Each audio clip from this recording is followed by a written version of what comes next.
Salut auditeurs et téléspectateurs de Dioma, bienvenue dans votre capsule didactique El Professeur. Eh bien aujourd'hui nous allons nous intéresser à un problème d'accord, l'accord du participe passé avec les verbes pronominaux.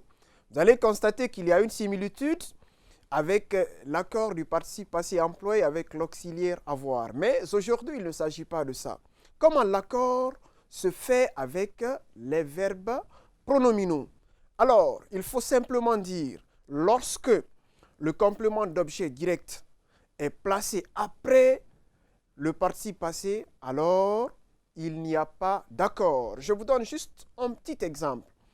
On peut dire, ils se sont écrits des lettres. On sait que là, le sujet, c'est il, le pluriel. Mais est-ce que écrit va s'accorder? Écrit ne va pas s'accorder, d'autant plus que l'être ici, c'est le complément d'objet direct placé après. Dans ce cas de figure, il n'y a pas d'accord et le participe passé écrit reste intact, il reste constant, il reste invariable. Et quand est-ce il peut s'accorder? C'est lorsque le COD précède le participe passé. Alors, reconstruisons la phrase en quoi disant les lettres qu'elles se sont écrites cette fois-ci. Là, on constate que le participe passé s'accorde dans la mesure où le complément d'objet direct est placé avant, si vous voulez, antéposer.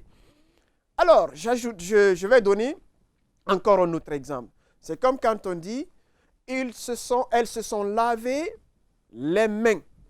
Est-ce que la laver s'accorde avec le sujet elle? Parce que elle, c'est relève du genre féminin.